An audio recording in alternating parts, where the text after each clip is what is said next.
Hello বন্ধুরা, আমি মৈনাক চলে এলাম নতুন একটা ভিডিওতে। আজকে এই ভিডিওতে কথা বলবো বহুরূপী টু দ্য গোল্ডেন ডাকুর তরফ থেকে সোহিনী সরকারের একটা ক্যারেক্টার পোস্টার আপলোড করা হয়েছে এবং আজকের এই ভিডিওতে আলোচনা করব আবির রীতাভরি যে জুটিটা ছিল বহুরূপীতে তাদেরকে কি ছাপিয়ে যেতে পারবে যিশু সোহিনীর জুটিটা, সেটা নিয়ে আজকের এই ভিডিওতে বিস্তারিতভাবে আলোচনা করব। তার আগে ছোট অনুরোধ করব, তোমাদের যদি ভিডিওটা ভালো লাগে ভিডিওতে একটা লাইক করো, কমেন্ট করো, চ্যানেলে প্রথমবার হয়ে থাকলে চ্যানেলটাকে অতি অবশ্যই কিন্তু আগে সাবস্ক্রাইব করে দিও। সোহিনী সরকারের ক্যারেক্টারের নাম হচ্ছে এখানে রেশমি বন্দ্যোপাধ্যায় এবং তার স্বামীর ক্যারেক্টার অর্থাৎ যিশুর ক্যারেক্টারের নাম হচ্ছে আইসি অয়ন বন্দ্যোপাধ্যায় এবং তার স্ত্রীর চরিত্রে আমরা সোহিনীকে দেখতে পাবো। এবার সোহিনী উইন্ডোজের ব্যানারে প্রথমবারের জন্য কাজ করছে এবং এখানে যদি আমরা পোস্টারটা নিয়ে বলি, পোস্টারটা ক্যারেক্টার পোস্টার হিসেবে কিন্তু আমার ভালো লেগেছে। একটা রেড ব্যাপার রয়েছে, এই ক্যারেক্টারের মধ্যে একটা সেটস রয়েছে, আমরা কিন্তু বুঝতে পারছি।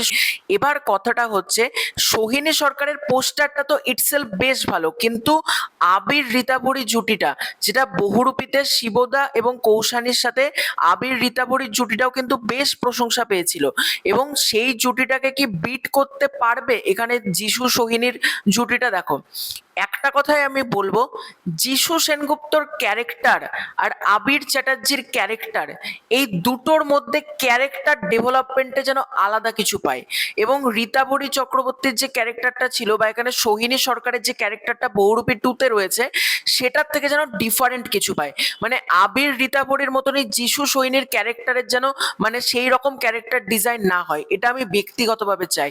ছাপিয়ে যাবে কি যাবে না সেটা পরের ব্যাপার, কিন্তু একটা ক্যারেক্টারের থেকে আরেকটা ক্যারেক্টার আলাদা কিন্তু আমরা তখনই করতে পারবো সিমিলার যখন থাকবে না দুটোর মধ্যে।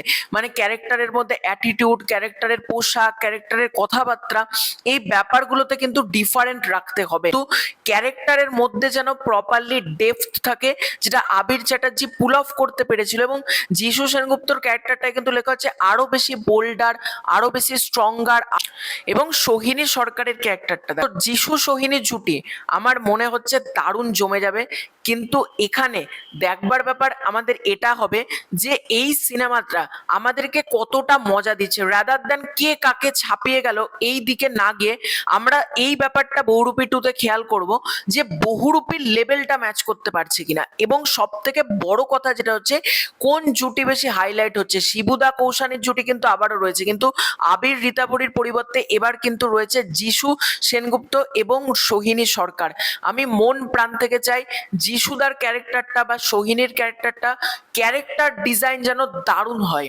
মানে আগের পার্টে আমার রীতাভরির ক্যারেক্টারটাকে নিয়ে একটু সমস্যা হয়েছিল, আমি বহুরূপী সিনেমার কিন্তু পুরো পজিটিভ দিক বলেছিলাম, আমার দুর্দান্ত লেগেছিল, কিন্তু রীতাভরির ক্যারেক্টারটার কোথাও গিয়ে আমার মনে হচ্ছিল একটু রাইটিং এ ফ্লজ রয়েছে। এবার দেখা যাক সোহিনী সরকারের ক্যারেক্টারটা রীতাভরির মতনই কি এরও কোনো সমস্যা রয়েছে, সেটাও কিন্তু একটা দেখবার মতন ব্যাপার হবে। এবং শিবুদার সাথে অর্থাৎ বিক্রম প্রামাণিকের সাথে কতটা টাসেল জমে এই ব্যাপারগুলো কিন্তু অনেক কিছু কাজ করছে, তবেই কিন্তু বহুরূপী টু একটা বড় সড়ো ব্লকবাস্টার হবে, পুজোর সময় আসছে। অ্যাজ কন্টেন্ট যেন দুর্দান্ত হয় এবং কন্টেন্ট দুর্দান্ত হলে ডেফিনেটলি দারুণ বক্স অফিস করবে। এবং বহুরূপীর ক্ষেত্রে আমরা দেখেছি পুজোর পরেও রমরমিয়ে কিন্তু ব্যবসা করেছিল বহুরূপী, এবারও দেখা যাক বহুরূপী দা গোল্ডেন ডাকু কিরকম চলে। তো তোমাদের এই পুরো ব্যাপারটাকে কেন্দ্র করে কি মতামত কমেন্ট করে জানিও। খুব শীঘ্র দেখা হচ্ছে নতুন কোনো ভিডিওতে, চ্যানেলে প্রথমবার হয়ে থাকলে সাবস্ক্রাইব করে দিও। Bye bye.